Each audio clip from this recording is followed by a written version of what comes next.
Hello everyone, welcome to my channel. Renu here, assistant professor of commerce from Government PG College Narayangarh. आज हम बात करेंगे contemporary issue in management accounting. Contemporary issue in management accounting में topic है, first topic is price level accounting. What is the price level accounting, वो किसे कहते हैं? आज हम उसके कॉन्सेप्ट को डिस्कस करेंगे। प्राइस लेवल अकाउंटिंग क्या होता है? Price level, so prices do not remain constant over a period of time. Prices जो है वो very well, आपको पता है कि जो prices हैं वो do not remain constant, वो एक जैसे नहीं रहते over a period of time, मतलब कि वो चेंज होते रहते हैं। They tend to change due to various factors, और वो कौन कौन से फैक्टर्स हैं जिससे जो प्राइजेस एक जैसे नहीं रहते, उसमें फैक्टर इफेक्ट करते हैं। वो कौन कौन से? हमारे economic factor, social factors, political factors. तो इन फैक्टर्स की वजह से हमारे प्राइजेस जो है वो सेम नहीं रहते, वो चेंज होते रहते हैं। तो इससे क्या होगा?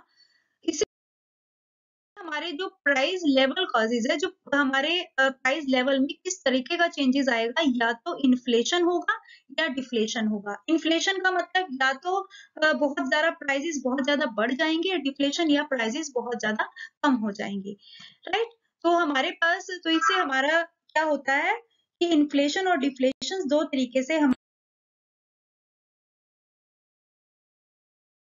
इफेक्ट हो जाता है। दिस चेंजेस, और ये changes in the price level lead to inaccurate presentation of the financial statement. और ये इस चेंजेस से क्या होगा, जो हमारे फाइनेंशियल स्टेटमेंट को की जो हमारी फाइनेंशियल स्टेटमेंट है वो क्या है, उनकी इनएक्यूरेट प्रेजेंटेशन को शो करेगा, उसकी ट्रू और फेयर रिजल्ट नहीं शो करेगा अगर हम जो है वो हमारे इस टाइप की जो है वो प्रॉब्लम आती है। तो बिकॉज, और उसका कारण क्या है? Because the financial statement are prepared on the historical base. क्योंकि जो फाइनेंशियल स्टेटमेंट है, जब भी हम बुक ऑफ अकाउंट्स बनाते हैं, उनको प्रिपेयर करते हैं, तो वो फाइनेंशियल स्टेटमेंट को हम किस पे प्रिपेयर करते हैं? हिस्टोरिकल कॉस्ट पे। मतलब हिस्टोरिकल कॉस्ट क्या होती है? What is the historical cost method?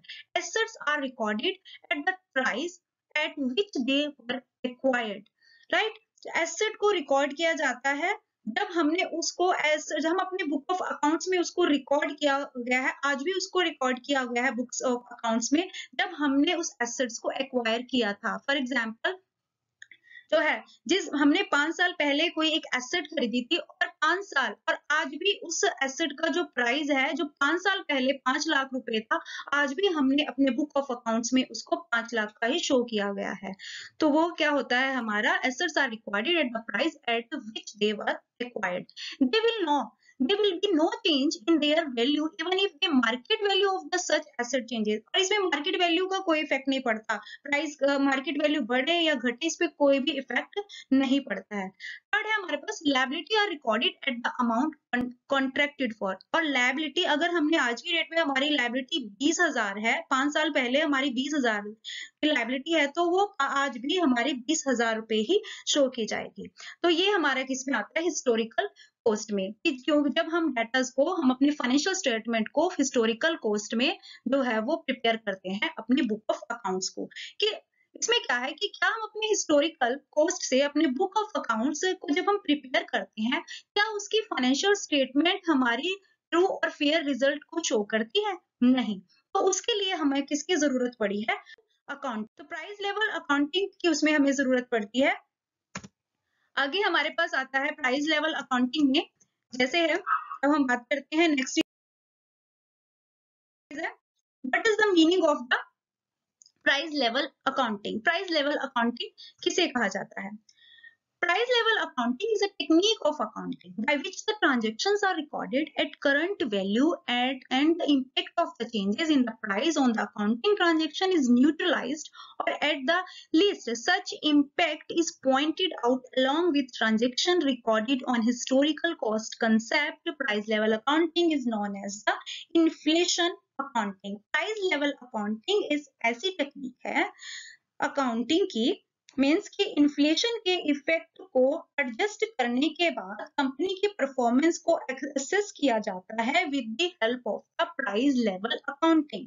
जो भी इफेक्ट पड़ता है हमारे इन्फ्लेशन पर, कि वो किससे है, मतलब कि कहने का मतलब है कि जो प्राइस लेवल अकाउंटिंग एक ऐसी टेक्निक है अकाउंटिंग की जिसमें कंपनी की परफॉर्मेंस, जो भी इन्फ्लेशन के इफेक्ट को एडजस्ट करने के बाद कंपनी की जो भी परफॉर्मेंस होती है उसको जो है वो असेस किया जाता है with the help of the price level accounting. अब प्राइस लेवल अकाउंटिंग में जो भी ट्रांजेक्शन्स को रिकॉर्ड किया जाता है, ट्रांजेक्शन जो भी एसेट्स और लायबिलिटी को रिकॉर्ड किया जाता है वो किस पे किया जाता है, करंट वैल्यू पे, ताकि जो भी इफेक्ट पड़ता है किसका, इन्फ्लेशन का, जो भी अकाउंटिंग ट्रांजेक्शन्स का इफेक्ट इन्फ्लेशन से पड़ता है, एसेट्स और लायबिलिटी पे पड़ता है, उसको न्यूट्रलाइज किया जाता है।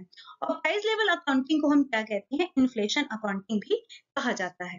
तो that is the price level accounting.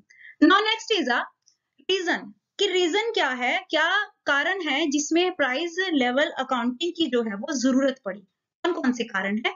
First one, inaccurate presentation of financial statement during the changes in the price level। First है, जैसे कि हमने अपने फाइनेंशियल स्टेटमेंट को किस पे बुक ऑफ अकाउंट्स को किस पे दिखाया जाता है, हिस्टोरिकल कॉस्ट पे, जिससे कि वो जो रिजल्ट है वो ट्रू और फेयर शो नहीं करते, उसकी जो प्रेजेंटेशन होती है वो इनएक्यूरेट होती है, जिसके लिए हमें प्राइस लेवल अकाउंटिंग की जरूरत पड़ी। सेकंड आता है difficulty in replacement of fix assets during inflation.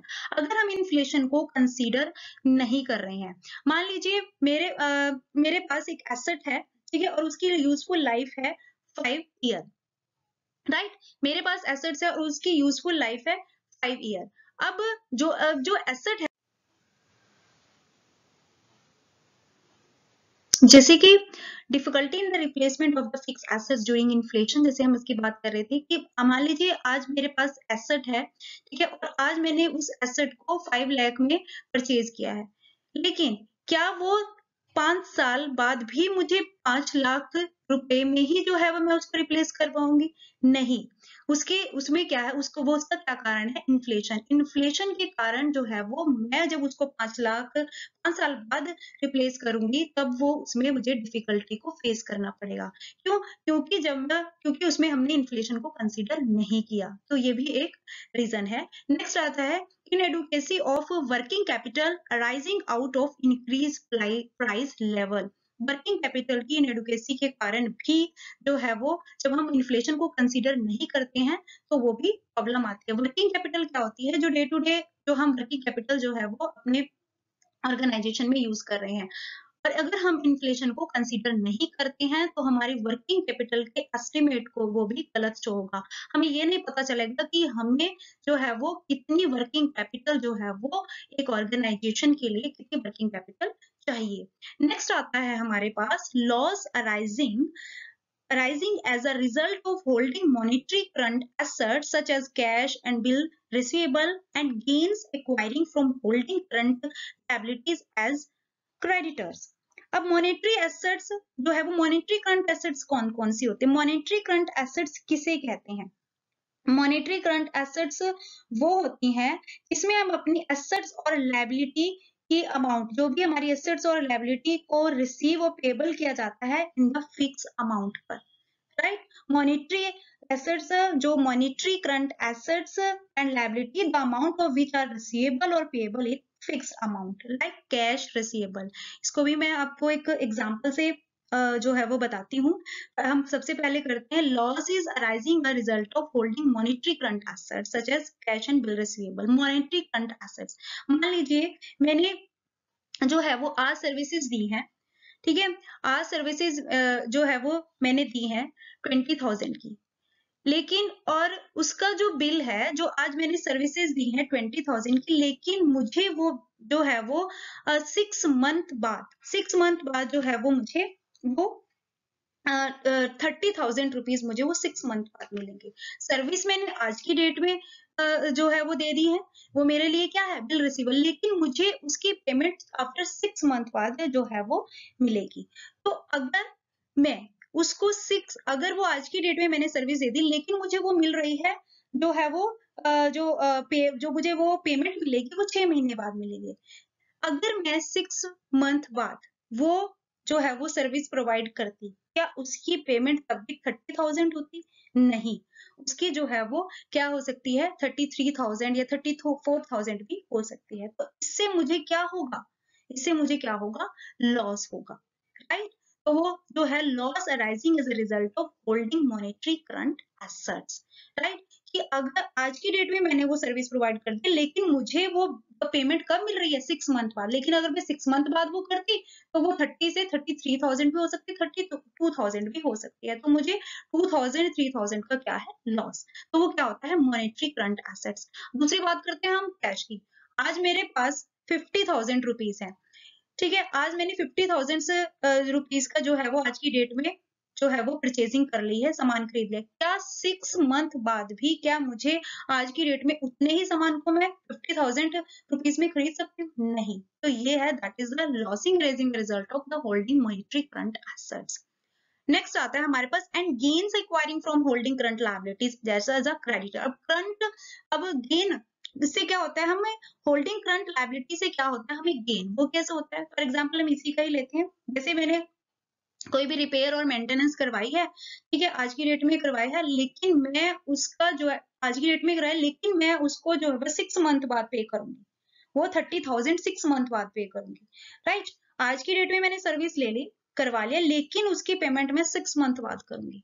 तो अगर मैं उसकी आज की डेट में करती हूँ, लेकिन अगर मैं उसकी 6 मंथ बाद जो है वो पेमेंट करूंगी, ठीक है, तो क्या तब भी मुझे उतनी ही वो करती? नहीं, वो मुझे उतनी 30,000 में ही करनी पड़ती, राइट। तो इससे जो है वो 33,000 हो गए, तो इससे मुझे 3,000 का क्या हो गया है, profit, right. I once again, जैसे मैंने आज की डेट में सर्विस प्रोवाइड करी है और पेमेंट होनी है 6 मंथ बाद, मुझे उसकी पेमेंट 6 महीने बाद करनी है 30,000। 30,000 अगर मैं 6 महीने बाद उसकी पेमेंट जो है वो 30 वो करती, 6 महीने बाद अगर जो उसकी पेमेंट होती, क्या मुझे 6 महीने बाद भी उसकी पेमेंट 30,000 करनी पड़ती? नहीं, 30 जो है वो 33,000। तो 3,000 का क्या आता है हमारे पास, वो है वो प्रॉफिट आता है, राइट। तो क्या है, मॉनेटरी करंट एसेट से हमें लॉस होता है और मॉनेटरी करंट लायबिलिटी से जो क्या होता है, हमें प्रॉफिट होता है। तो that is the reasons of the price level accounting. Next हम बात करते हैं, that is the last topic of the price level accounting, objectives. Objectives क्या है हमारे पास, to reveal the true and fair view of the financial position. इसमें क्या होता है कि जो उद्देश्य क्या है प्राइस लेवल अकाउंटिंग का, प्राइस लेवल अकाउंटिंग जो है वो जो हमारी ट्रू और फेयर फर्म की जो फाइनेंशियल पोजीशन की है, उसकी ट्रू और फेयर व्यू को रिवील करती है। क्योंकि जो भी फाइनेंशियल पोजीशंस है उसकी स्टेटमेंट को सही जो है और फेयर रिवील करती है। नेक्स्ट आता है to maintain the operational efficiency of the balance sheet. इससे क्या होती है, जो कंपनी की एफिशिएंसी है, ऑपरेशनल एफिशिएंसी है बैलेंस शीट, उसको मेंटेन करके रखती है। Next is the to ensure the adequate funds for the replacement of the various assets.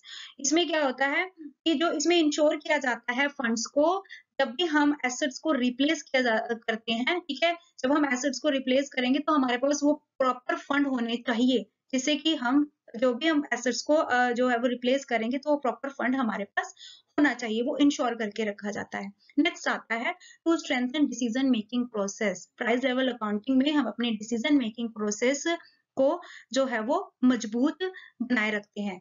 So that is the objectives of the price level accounting. I hope आपको price level accounting का जो concept है वो समझ में आ गया होगा।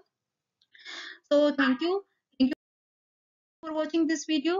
If you like my video, please share and like and subscribe my channel. Thank you.